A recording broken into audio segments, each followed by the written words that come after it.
One of the best parts of going on a vacation, especially a Disney vacation, is the anticipation. It's so exciting to have a Disney trip to look forward to. That's probably why a lot of people help fight the post-Disney trip blues by booking their next trip as soon as they get home from their last trip, or even while they're still there. In this video, I have some suggestions of some things that you can do before your trip. Some are practical, some are fun, but really they're all fun because they help build up the excitement for going to Disneyland. If you have time, watch walkthrough videos or study the map, or both at the same time, before your trip. I remember my first trip in my adult life and I had no clue about the layout of the park. And on my first night there, I had to separate from my group and run to the baby care center for a diaper because I didn't pack enough for the day and find my way from Fantasyland at night. I could do that with my eyes closed now, but back then I remember being quite worried about getting lost and separated from my group. I managed to find my way, but yeah, I wish I knew my way around for that first trip. I have zero spatial awareness, and I had no clue where I was for most of the trip. So, if you haven't been before, it really helps to get around the park without having to look at the map for where you need to go the whole time. And if you watch walkthrough videos of the whole park while simultaneously studying the map, it's a good way of doing it. Also, be aware of the park hours on the days that you're going. Some periods of the year have earlier closing hours, especially when it isn't the peak season. Also check Showtimes for things like fireworks if those are a priority for you to make sure that they're on for the day that you're there. At the same time, be mindful that they could always cancel fireworks if the wind levels are too high or other shows due to bad weather. But plan ahead as best as you can while keeping in mind that the unexpected closure could occur. Also, be aware of ride closures. Usually they happen more in the earlier part of the year or when they're preparing for Halloween or Christmas. However, there are more closures than usual this year in 2024 because of the construction on Tiana's Bayou Adventure and the Haunted Mansion queue refurb. Next year is the 70th anniversary, so they might be just trying to get things in tip-top shape before that as well. The Disneyland website has a refurbishment calendar, so check that for the most up-to-date closure information. If you require Disability Access Services, or DAS, for somebody in your party, you can pre-register for that 30 days before your trip, so go to the Disneyland website to do that. Beyond your standard packing list, there are a few specific things that I like having on hand, so here they are in no particular order. I like to refill my water around the park while I'm there, but I don't always like the taste of the water, so I bring water flavoring from home.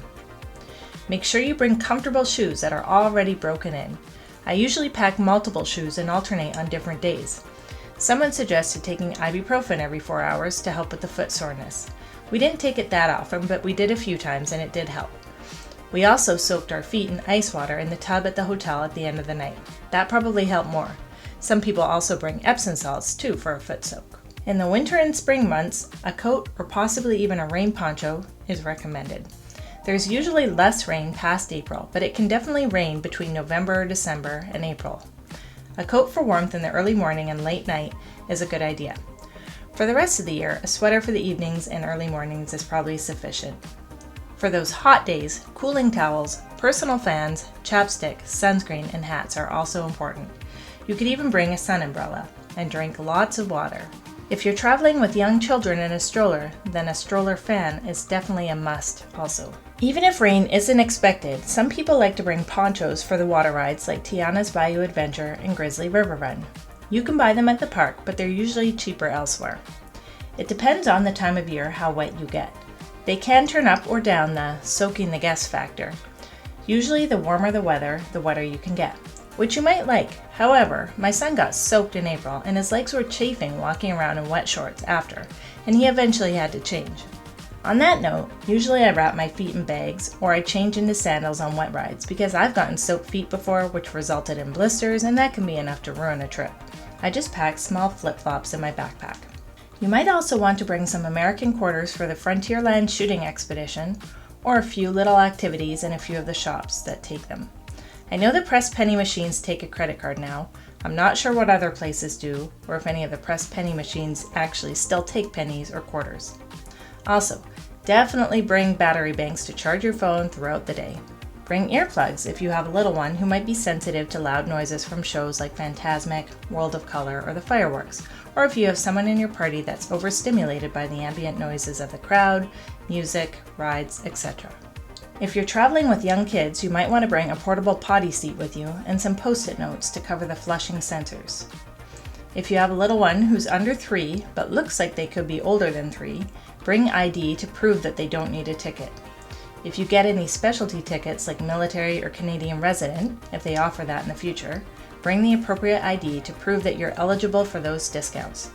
If you want to drink alcohol, and you could be asked for ID, and you're from Canada or outside of the United States, bring your passport into the parks as this is the only ID that they accept. I pack a little cold care kit that I keep at the hotel in case we get sick.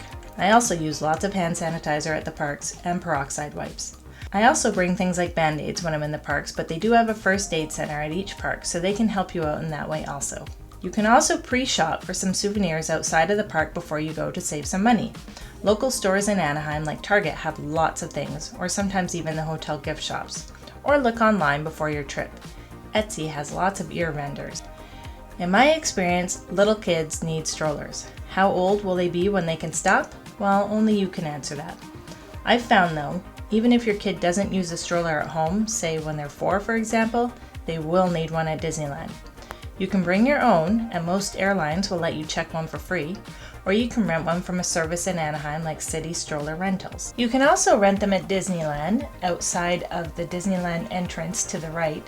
However, they're just not as comfortable as other ones that you could get, and they don't have as many features that might be handy for you. Anyone can bring in outside food and drinks, but especially if you're traveling with kids, make sure you have some snacks that you know that they'll like. Whether you're stuck in a long line or waiting for a show to start, or it's in between meals, or your kid just doesn't like the meal that you bought, snacks can save the day. Ziploc bags are handy to have in case you have a leftover food item that you want to enjoy later in the day. Bringing reusable straws so that you don't have to deal with paper ones that can dissolve is also helpful.